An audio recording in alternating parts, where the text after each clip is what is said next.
¿Quién fue? ¿Quién es? ¿Y quién vendrá?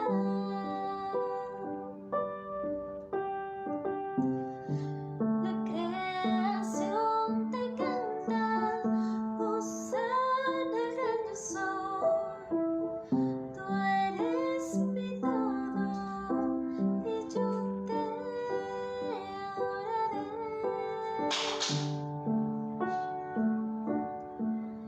Te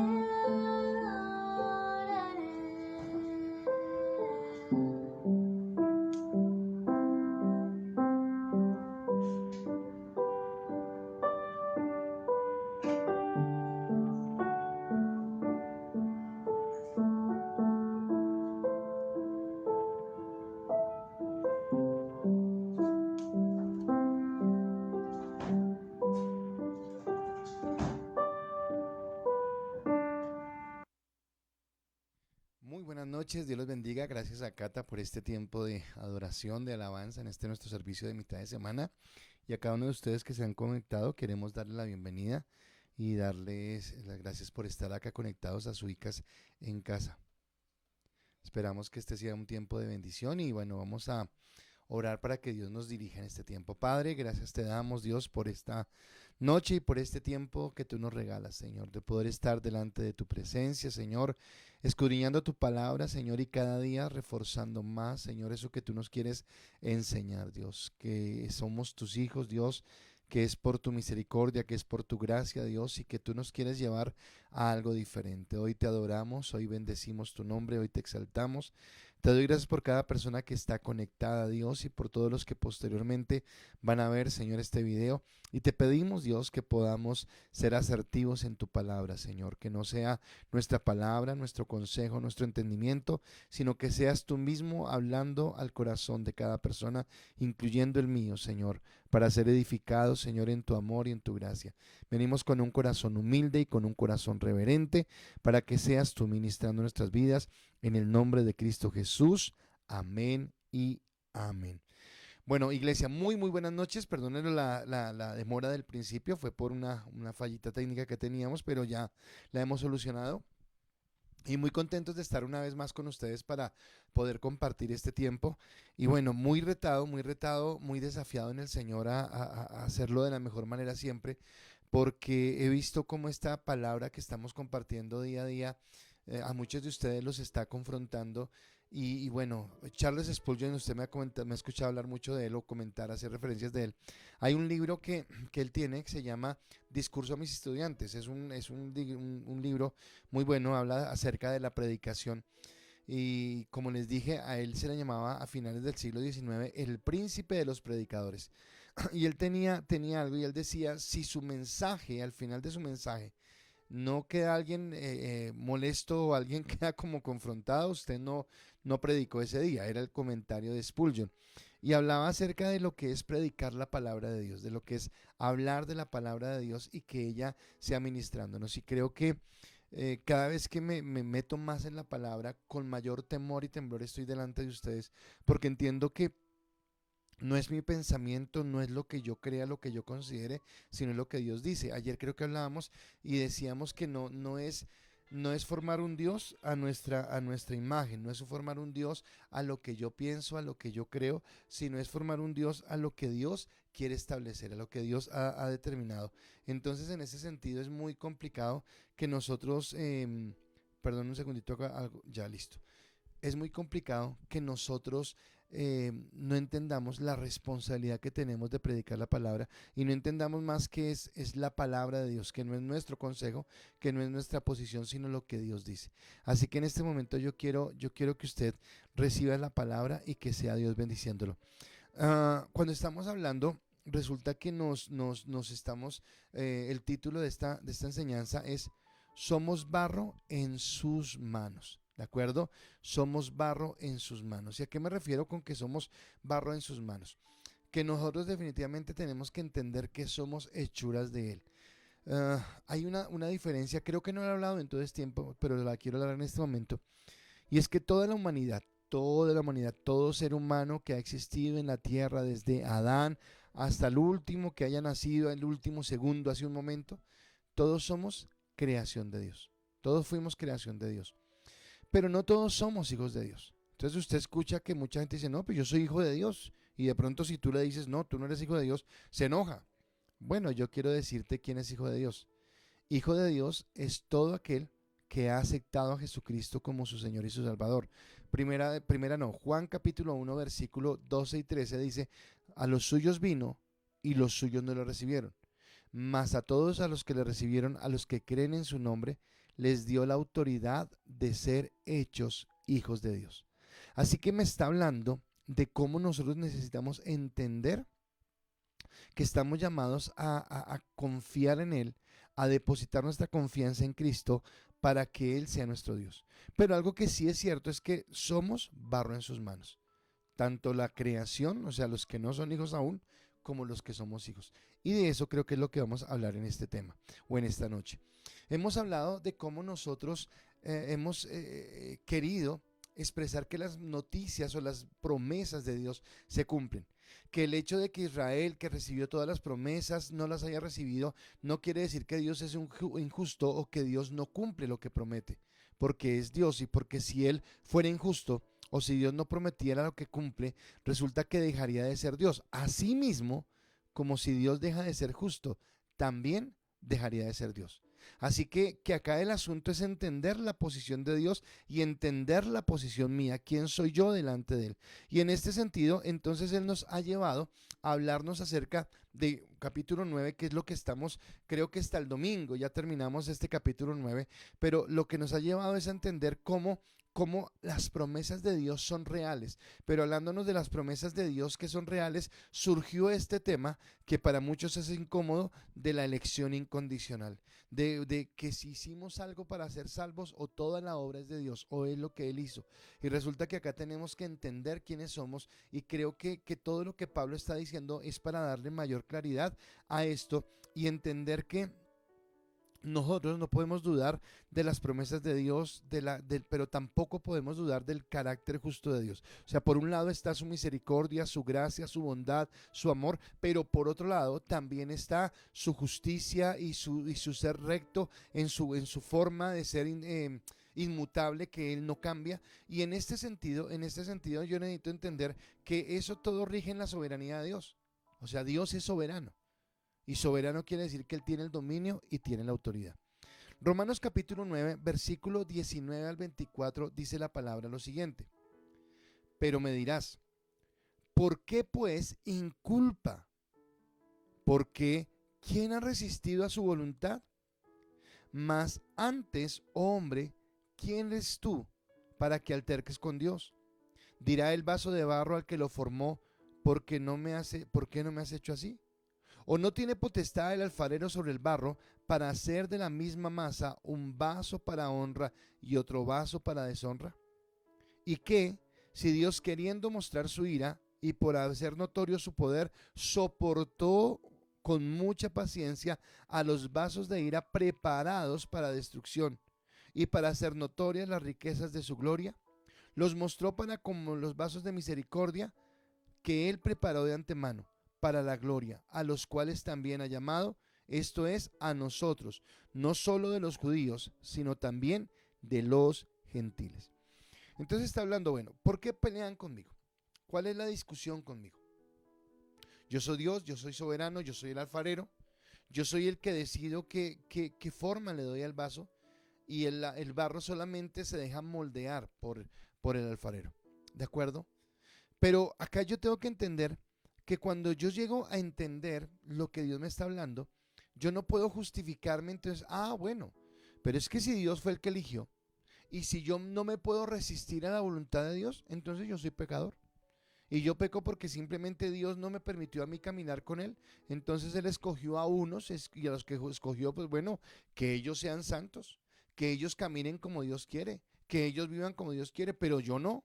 Yo no, porque a mí no me escogió para eso. Entonces, como yo no puedo resistirme a su voluntad y como no soy elegido, pues bueno, nací para condenación.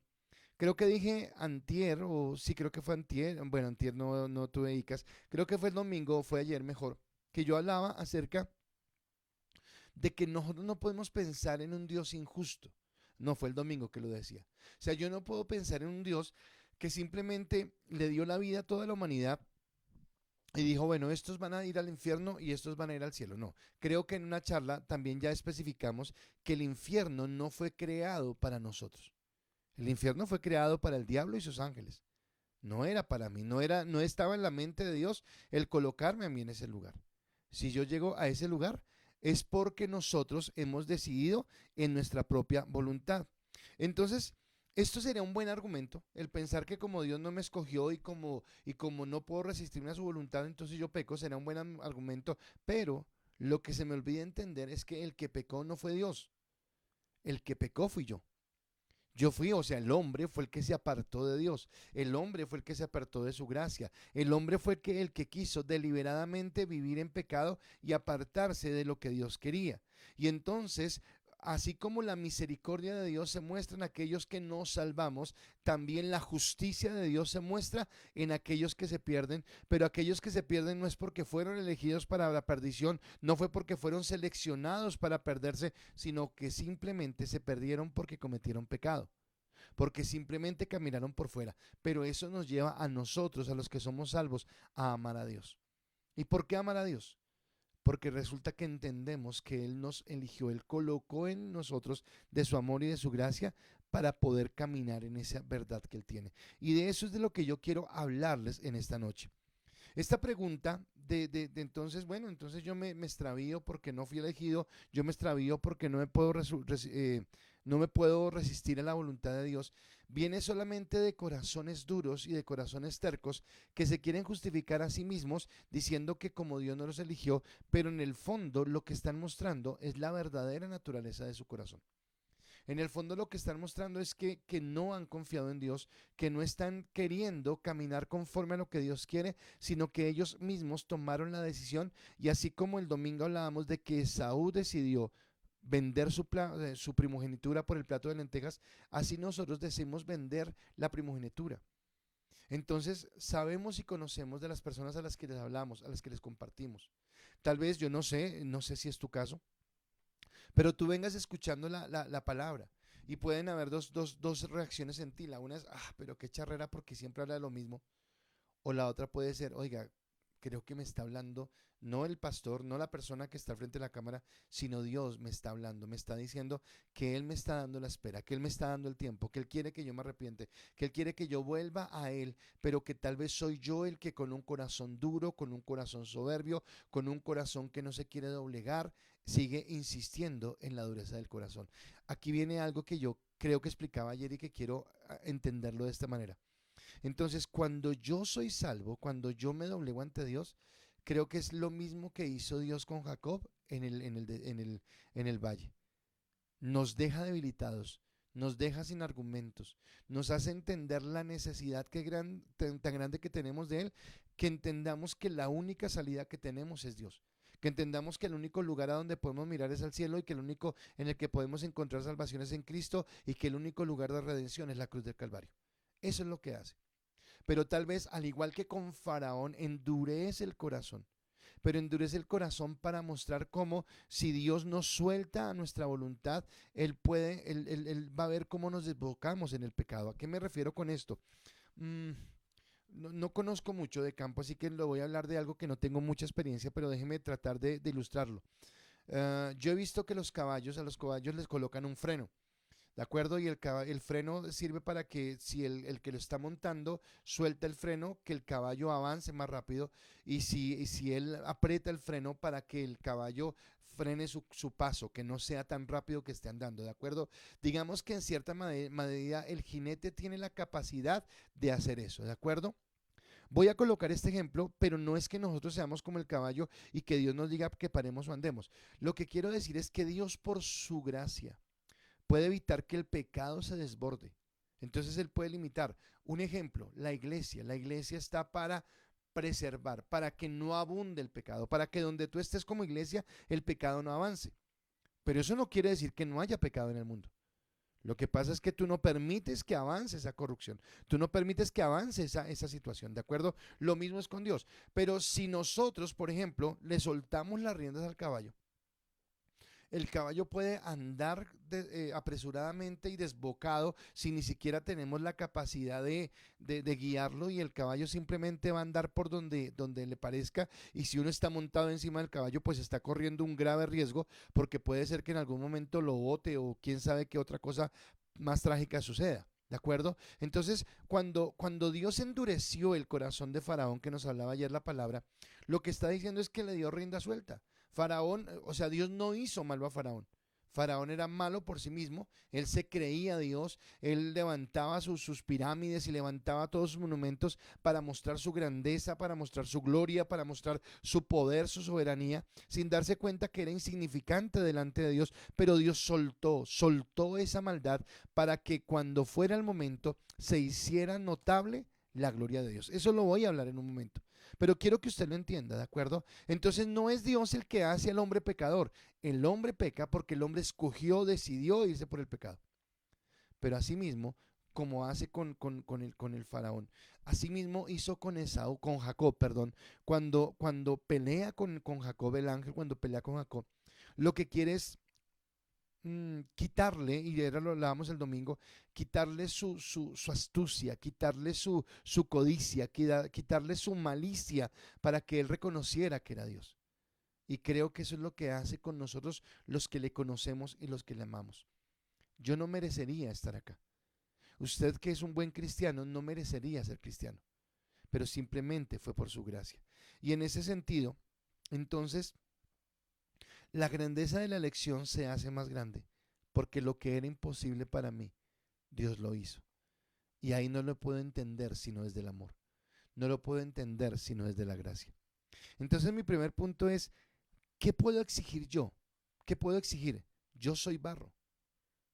¿Qué puedo exigir si soy barro? O sea, es como piense en la imagen, el barro, el alfarero.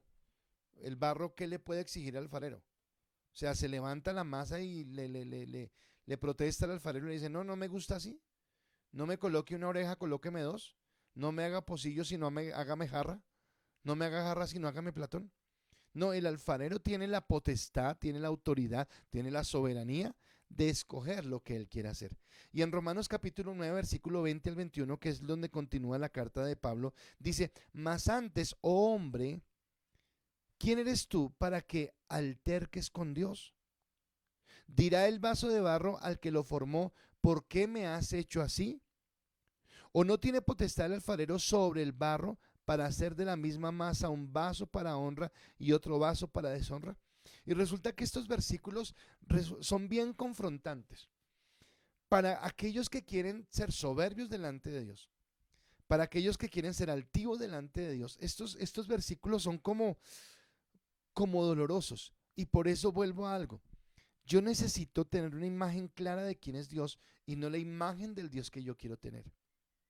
Porque a veces nosotros, y tenemos que ser sinceros, y tal vez empieza por nosotros como pastores, queremos mostrar la imagen de un Dios bonachón, con todo el respeto que Dios me merece, con todo el respeto que Dios me merece, pero queremos presentar a Dios como un Papá Noel, un gordito, barrigoncito, de chivera blanca, jo, jo, jo, jo, y buena gente, que nunca está de mal genio, que nunca se enoja, que no importa lo que... No, no, no, no, Dios no es eso.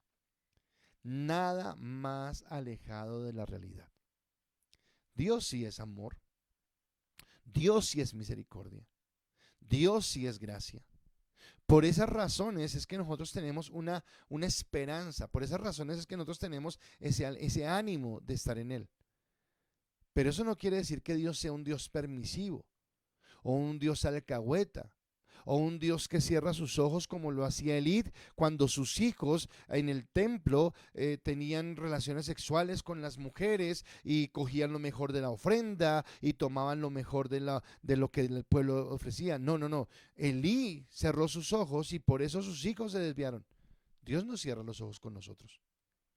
Y Dios es totalmente consciente de la maldad que hay en cada uno de nosotros como seres humanos. Y Él entonces a algunos les paga conforme a su justicia, les paga de acuerdo a su forma, y a otros nos alcanza con misericordia y nos alcanza con perdón. Pero pastor, ahí está el detalle, ¿por qué a unos sí escoge y a otros no? No, usted no se pregunte por qué escoge a unos y por qué a otros no. Usted preocúpese por tener fe. Usted preocúpese por acercarse a Él, porque al que se acerca a Dios no lo echa fuera. Eso yo se lo puedo garantizar. Ahora, si usted no se acerca a Él es simplemente porque su corazón está tan duro que no quiere acercarse. Pero ayer decíamos, las puertas del cielo están abiertas de par en par. Las puertas de la salvación están abiertas de par en par. Lo que pasa es que muchos pasan de largo y no quieren mirar esas puertas. Entonces, somos irreverentes ante Dios cuando cuestionamos sus decisiones. O sea, somos irreverentes. Déjeme hacer un ejemplo pequeño. Un ejemplo pequeño es: yo soy contratado en una empresa, yo no tenía oportunidades, no tenía experiencia, no tenía nada, y resulta que en una empresa me dan a mí la oportunidad de empezar a trabajar. Digamos que yo soy un buen elemento y empiezo a desarrollar una habilidad para desarrollar algo que hay en esa empresa. Manejo de una máquina, el llevar un proceso de contabilidad, el manejar un proceso de algo técnico que hagan en la empresa. Digamos que yo tengo la habilidad para hacerlo. Pero esa habilidad que yo tengo de nada hubiera servido si no hubiera tenido un lugar donde desarrollarla, si no hubiera tenido un jefe que me hubiera dado la confianza y si no tuviera las máquinas y el material para desarrollar ese talento. Entonces yo llegué y los primeros días era sujeto, era muy sumiso: sí señor, no señor, a dónde voy, a dónde no voy, qué hago, qué no hago. Pero resulta que después de un tiempo entonces me sentí que yo era indispensable en esa empresa. Y que si yo no estaba en esa empresa entonces no funcionaba. Y entonces me creí con el derecho de cuestionar al jefe y decirle: ¿y usted qué le pasa? Y yo ahora no trabajo tales horas, sino trabajo tales horas. Y ahora no quiero que me mande así, sino que me mande así. Y no quiero y empiezo yo a colocar órdenes. Y entonces yo creo que sería una persona osada, pero también una persona irreverente, porque estaría olvidando que quién me dio la oportunidad. Y acá nos pasa lo mismo. O sea, si Dios me salvó, gloria a Él, la alabanza a Él. Y si yo me condeno, no puedo echarle la culpa a Dios de lo que yo mismo decidí sobre mi vida. Y soy irreverente. Porque así como Esaú, cuando hablaban de que Jacob amó y a Esaú aborreció, y leíamos el texto de Malaquías, estos benditos de Jacob decían: ¿y en qué nos has amado, Dios? O sea, no sabemos en... A ver, ¿cómo que no saben, caballeros? Los apartó, les dio un linaje, les dio la gloria de Dios, les dio sus pactos, les dio el culto, les dio la gloria de Dios. ¿Cómo les van a preguntar? ¿Cómo le van a preguntar a Dios que qué han hecho? Pero ¿sabe por qué lo hacemos? Porque esa es la naturaleza pecaminosa de nuestro corazón. Así que si alguien se condena, no es por la voluntad de Dios, es por su pecado, y esto es claro. Y yo sé que estamos remachando sobre lo mismo, pero yo creo que Pablo lo escribe tantas veces y yo lo predico tantas veces porque es necesario entender que no dependió de mí, que no depende, y que Dios no es ese Dios bonachón que alcahuetea nuestros pecados, sino por el contrario, que a Él sí le ofenden nuestros pecados. Que el pecado mío me aparta de Dios, va en contravía con Dios, que Dios quiere una iglesia santa, una iglesia que camine en su bendición. Así que si alguien se salva, así como el que se condena no se condena por Dios, sino se condena por su pecado, el que se salva no se salva por su esfuerzo, se salva exclusivamente por la gracia de Dios. Es porque Dios tuvo gracia. Porque y esto me parece que es importante resaltarlo, yo no soy mejor que ninguno de los que no se salva. O sea, yo no puedo decir: sí, claro, es que el mono Jojoy, ese man sí merecía, o es que, uy, no, no, tremendo tipo, no, pero yo no, no, no, no, yo merecía igual, tal vez peor. El mono Jojoy por lo menos lo que hacía lo hacía abiertamente, tal vez nosotros somos asolapados. Uy, pastor, no, no, no estoy hablando de que usted sea un criminal, ni mucho menos, sino estoy es bajándole la caña, perdóneme la expresión, en cuanto que a veces creemos que somos merecedores, y Pablo una y otra vez nos está haciendo notar que no es así, que es por su gracia. Entonces, si es así, si somos salvos por la gracia, y si somos condenados por nuestro pecado y por la justicia de Dios, ¿dónde está la injusticia? O sea, vuelvo a lo mismo: Dios no es injusto, Él sigue siendo justo en cada momento. Y si realmente mostramos un arrepentimiento genuino, Dios nos perdona. Ajá, esa es la clave. Muestra un arrepentimiento genuino. O sea, no llega a Dios diciendo: bueno, a ver, ¿me escogiste o no me escogiste? Porque aquí como que, ¿qué hago? No, esa no es su postura. Su postura tiene que ser la del arrepentimiento delante de Dios, un arrepentimiento genuino, porque es lo que Dios quiere. Entonces deberíamos reconocer que no somos merecedores. O sea, antes de preguntarme si Dios me escogió o no, creo que la pregunta correcta es, ¿merezco lo que Dios me va a dar? ¿Merezco lo que Dios me está entregando?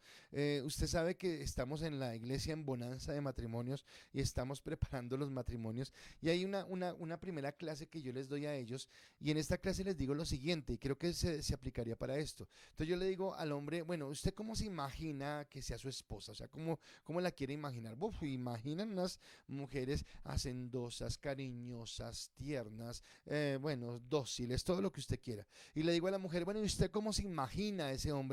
Y dice, no, pues un hombre que saque la cara, que sea el proveedor, que esté adelante. Les digo, ok, listo, eso es lo que usted se imagina.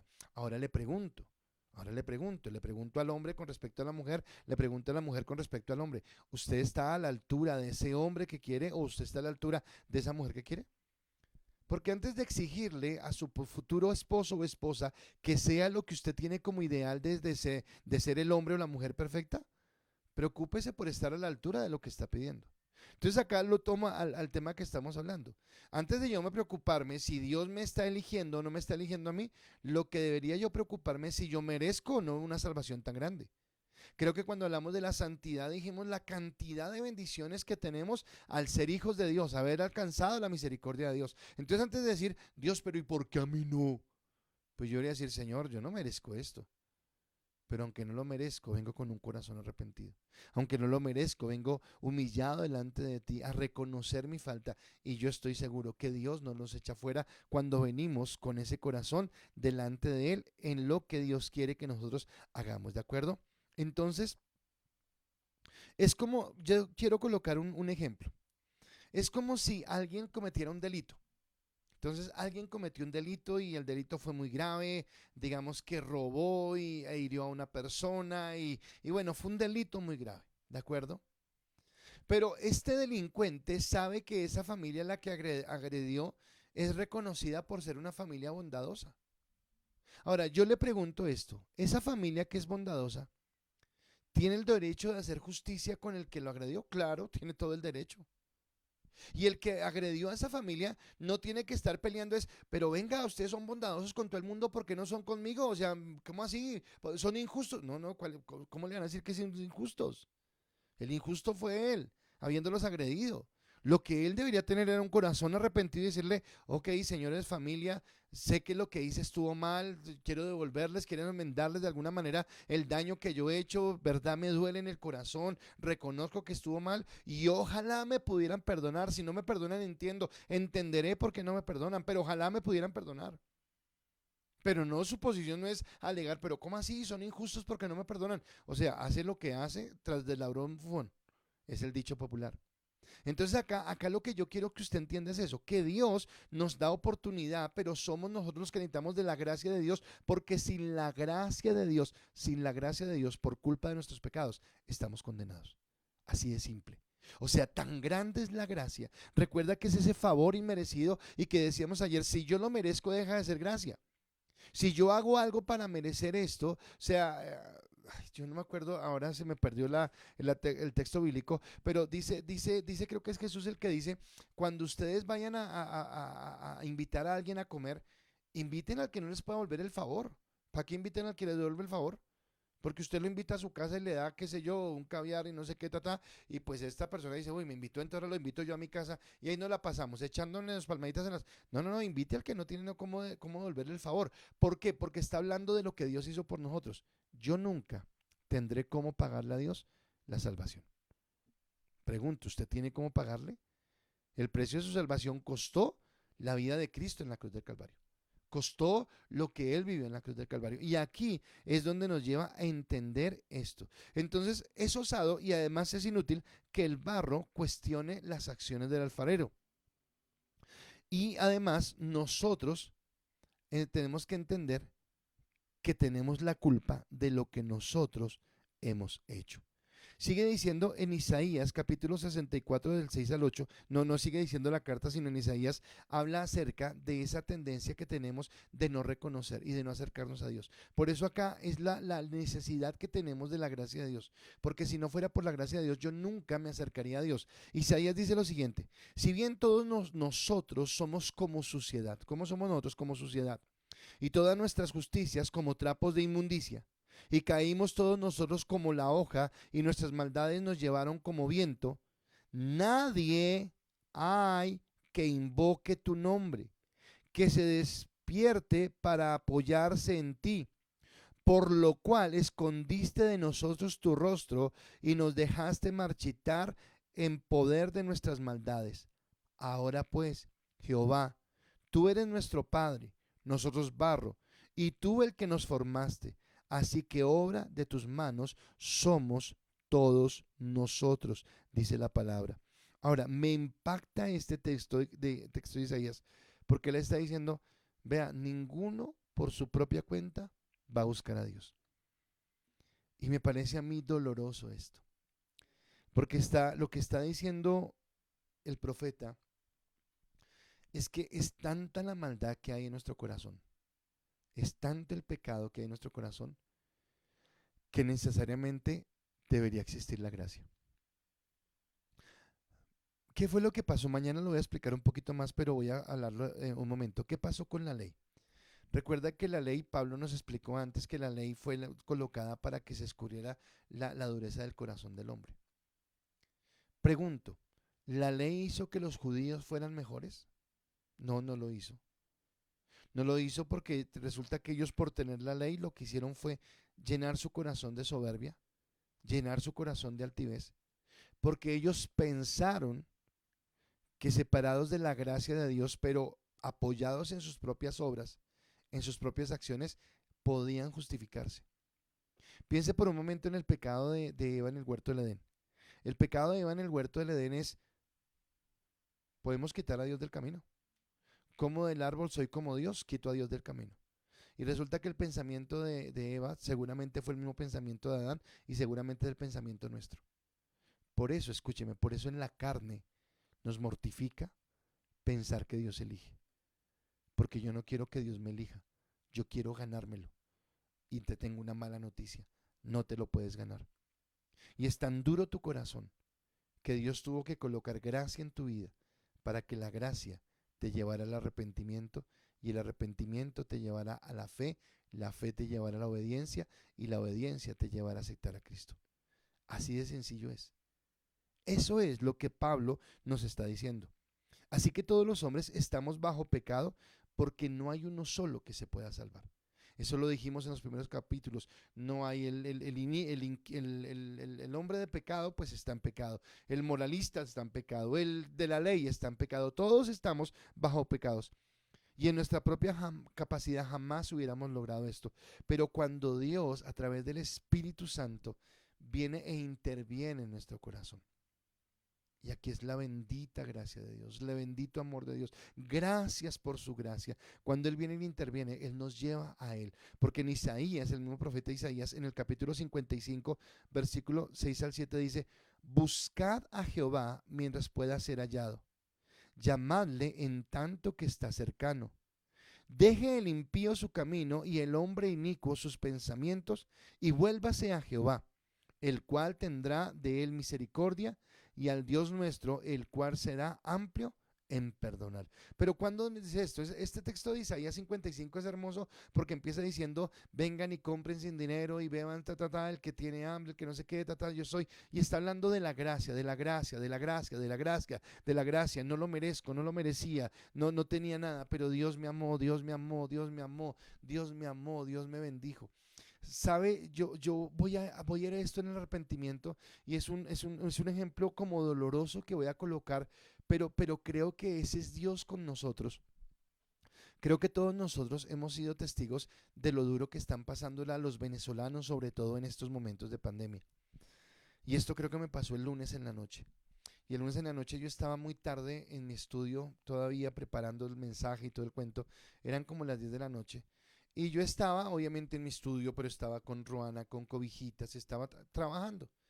y estaba en un ambiente, digamos que agradable, haciendo mi sermón.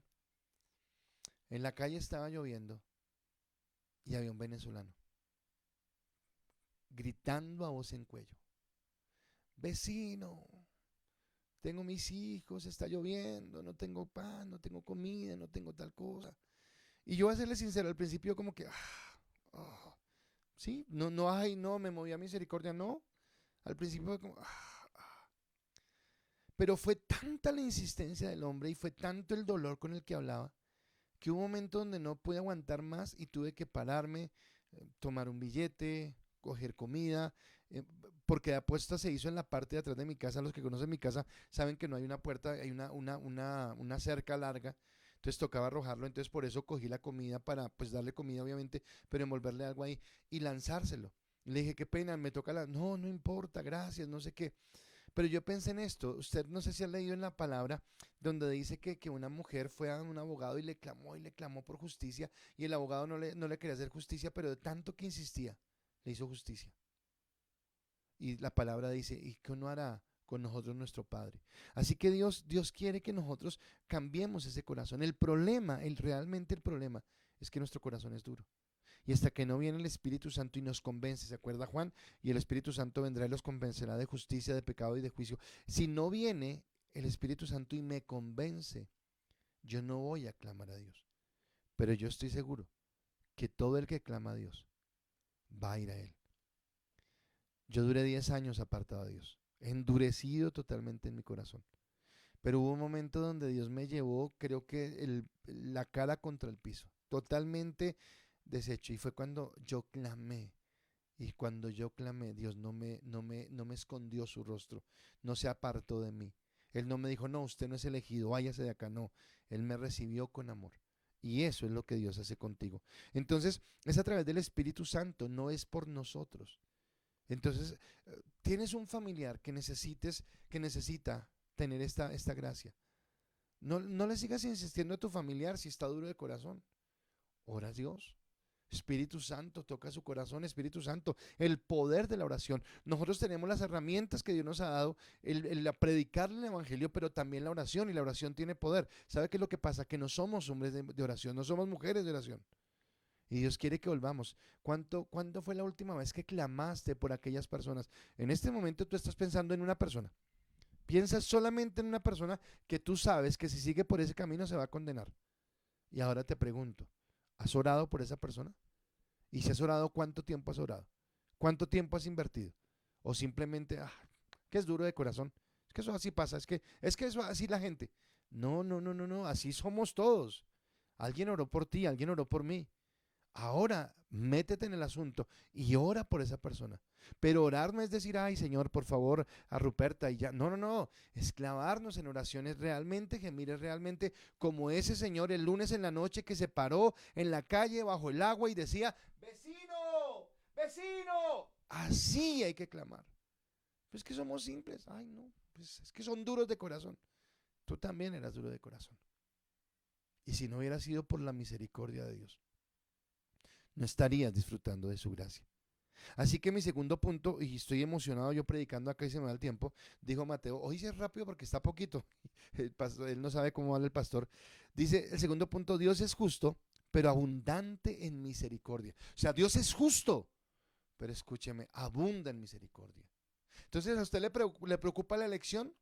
Bueno, sepa que Dios es justo, pero Él abunda en misericordia, y es lo que tiene que tener. Romanos 9, 23, 22 y 23 dice: ¿y qué si Dios, queriendo mostrar su ira y hacer notorio su poder, soportó con mucha paciencia los vasos de ira preparados para destrucción y para hacer notorias las riquezas de su gloria? Las mostró para con los vasos de misericordia que Él preparó de antemano para su gloria. Entonces es sencillo esto, es tan sencillo como esto. Si Dios es justo, desde el primer momento en donde pecamos, merecemos la muerte. O sea, pare de contar. O sea, todos estaríamos ya fulminados. Porque desde el primer momento en que pecamos, ya merecíamos la muerte. Pero Dios debió ejercer su misericordia, en su soberanía, ejercer su misericordia. Y aquí cuando tú vas y le dices: Dios, pero ese es injusto. Bueno, el que murió fue el Hijo de Dios. El que fue a la cruz fue Cristo. ¿Estarías tú dispuesto a entregar a tu hijo o a alguien que tú amas por la redención de alguien? Porque acá yo sé que fue el Padre el que entregó a su Hijo y fue el que sufrió y el que llevó mi vergüenza, el que llevó mi pecado en la cruz del Calvario. Así que yo necesito entender esto y resulta que acá Dios llevó una sufrida paciencia esperando algo, que Israel se salvara. Él sufrió pacientemente, él esperó, él permitió, esperando que ellos se salvaran. Pero el fracaso de Israel no es la culpa de Dios. Israel no puede decir, no, no, no, es que Dios nos incumplió las promesas. No, señores, aquí no es la culpa de Dios. Aquí la culpa del fracaso de Israel es la dureza de su corazón, es su pecado, es su propia capacidad, su propia vida. Son ellos los directamente responsables. Así que Pablo no está argumentando si por qué el mal, por qué surgió el mal, por qué apareció el mal en esto, sino simplemente nos está dando las razones por las cuales él permitió el mal. Tres razones. Primera, Dios permitió el mal para mostrar su ira. ¿Qué es mostrar su ira? Para mostrar que realmente Él es santo. Por eso le digo, cambiemos el concepto de Dios. No es ese viejito bonachón de barba, no. Dios muestra su ira con los pecadores. Dios muestra su ira con aquellos que son soberbios delante de Él. En segundo lugar, para dar a conocer su poder.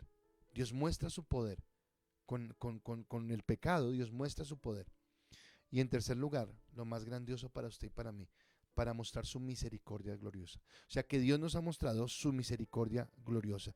Dios no es injusto ni nos trata de manera injusta. O sea, no, Él no lo hace así. Si Él es justo con nosotros, pues simplemente nos va a dar lo que merecemos. Y lo que merecemos es condenación.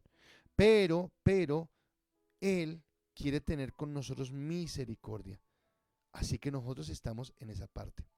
Entonces, Dios permite que los que se han hecho a sí mismos vasos de deshonra paguen justamente por sus hechos.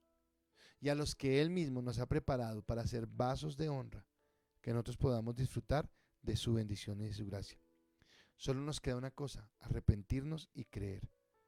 Voy a dejar este punto como el enganche de mañana, porque mañana sigo con este tema. Pero es mi punto número 3. Solo hay un Dios verdadero y solo hay un pueblo elegido. Mañana el tema quiero decirle que solamente hay un Israel, el espiritual. Es lo que va a hablar mañana. Pero lo empiezo con esto. Dice, solo hay un Dios verdadero y solo un pueblo elegido. Versículo 24 dice, a los cuales también ha llamado, esto es, a nosotros, no solo de los judíos, sino también de los gentiles. Entonces, vaso de ira hay en judíos y hay en gentiles. Y vasos de honra hay en judíos y hay en gentiles. Romanos 3:29 dice, en Dios solamente, ¿es Dios solamente Dios de los judíos? ¿No es también Dios de los gentiles? Ciertamente, también de los gentiles. Así que como la gracia fue para con Israel, así también la gracia es con nosotros, los que hemos sido llamados para estar con Él. No tengo otra opción, mi opción es Jesucristo. Entonces no mires si eres elegido o no. No mires si eres merecedor o no. Más bien piensa si eres merecedor y seguramente si esa es una evaluación concienzuda de lo que han sido tus pensamientos, tus actos, tus palabras y tus hechos en tu vida, te darás cuenta que no eras merecedor. Pero entendiendo que no eres merecedor, también entenderás que fue su infinita gracia.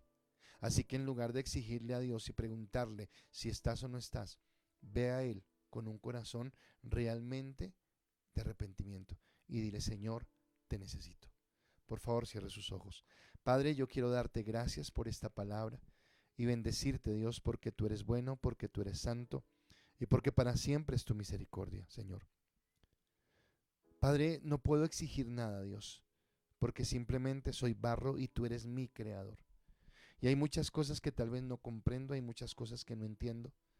Pero Padre, ¿cómo pretendo yo con esta mente finita, Señor, y con esta naturaleza limitada a un espacio y a un tiempo, entender a un Dios eterno y a un Dios grande como lo eres tú? Solamente me queda, Señor, descansar en tu amor y descansar en tu misericordia. Hoy oro, Señor, por todos aquellos que están cargados en sus corazones, por todos aquellos que tienen cansancio, por todos aquellos que tienen fatiga. Oro, Señor, por todos aquellos que están pasando, Señor, tal vez en estas prédicas momentos difíciles, Dios, porque se sienten confrontados con la palabra. Y te pido, Dios, que tú hables al corazón de cada uno. y que sea tu obra perfecta, Señor, en cada uno de nuestros corazones. Permítenos entender, Señor, que lo que recibimos es porque lo merecíamos, Dios, pero tú tuviste misericordia. Señor, hoy creo que soy parte de tu pueblo elegido. No porque esté pensando en si fui elegido o no, o porque tenga la certeza de una elección. Creo por fe, Dios, que tú no me echas fuera. Creo, Dios, en la obra de tu Santo Espíritu que viene cambiando mi pensamiento, que viene redarguyendo en mi corazón, que me viene convenciendo de pecado y me está llevando al arrepentimiento. Y creo que esa es la mejor evidencia de que tú has obrado en mi vida. Permítenos tener dolor por los que se pierden, Señor. Y así como ese hombre del que habló el pastor en la noche, que gritaba en la calle por una ayuda, por una bendición, Señor. Así nosotros que podamos ir delante de ti, a clamar por aquellos que se están perdiendo, por aquellos, Señor, que han endurecido su corazón y que no te están conociendo, Dios, que no están aceptando tu perdón, Dios. Porque el que viene a ti tú no lo echas fuera, porque el que viene a ti, Señor, no está, Señor, en un lugar de sentirse descartado, desechado por ti. Tú que me escuchas, hombre o mujer, que estás pasando un momento duro y amargo en tu vida, quiero decirte que su gracia, que su amor y su bendición te llenan, te fortalecen y que tienen el poder para levantarte y para bendecirte en la gracia, en el amor y en la bendición que viene de Dios. A ti toda la gloria, a ti toda la honra y a ti toda la alabanza, Señor, por los siglos de los siglos. Amén y amén. Bueno, iglesia, gracias por estar acá conectados. Yo apagué mi celular, así que no sé quién está conectado, no sé cuánta gente hay, pero solamente decirles que gracias por sus comentarios. Yo los voy a leer en un momentico, así que por favor le pido que su comentario, que usted diga cómo se siente. Siempre usted pone manitos así, o pone manitos así, o pone muñequitos aplaudiendo y haciendo un montón de cosas, y listo, perfecto. Pero si pueden decir, oiga, gracias, no, gracias, pastor, esto estaba mal. Si puede decir, estoy entendiendo, estoy comprendiendo, o qué sé yo, lo que Dios coloque en su corazón, que usted coloque ese mensaje, ¿de acuerdo? Gracias a todos los hermanos fieles con sus diezmos y sus ofrendas. Estamos sosteniendo la casa del Señor con lo que usted da y obviamente usted está conociendo lo que estamos haciendo, así que yo le invito, Dios le bendecirá, Dios lo prosperará. Bendigo a las personas que diezman, las personas que ofrendan, las personas que colocan su bendición, y si tú quieres hacerlo, te invito a que lo hagas con un corazón generoso, entendiendo que Dios te recompensará y que ayudarás para que podamos seguir predicando este evangelio. A mí me impacta saber que esta transmisión llega a montones de gente. Les he dicho que me impacto porque a veces yo veo que hay 20 personas, 30 personas conectadas y bueno, y tal vez yo conozco las que están conectadas, pero resulta que muchos de ustedes están retransmitiendo esto y esto está llegando a muchos lugares. Así que gracias por transmitirlo primeramente, pero también porque sus diezmos y ofrendas nos permiten tener toda la infraestructura para poderlo hacer, para poder abrir el servicio. En esta semana, Mateo Marín es el que ha estado conmigo, porque Mateo Muñoz y Santiago han estado en la iglesia haciendo un montón de adecuaciones y de arreglos para que cada día podamos tener mejor ese servicio para ustedes, para que reciba mejor la palabra. Así que les bendigo por esto, ¿de acuerdo? Mañana 5 de la mañana, varones, los espero. Tiempo bien especial, así que no se desanimen, vamos para adelante. Y mañana un tema muy muy especial. En la noche nuestro ICAS en casa, viernes y sábado tenemos nuestro grupo de influencia, y varones, de mañana en 8 tenemos nuestro congreso de varones. No se lo puede perder, va a ser un tiempo muy muy muy muy especial, ¿de acuerdo? Así que no es más por mi lado, 8:30 en punto, que estaban preocupados acá. Entonces los bendigo, que tengan una feliz noche, que el Señor los guarde y que Él siga prosperando sus caminos. Bendiciones para todos.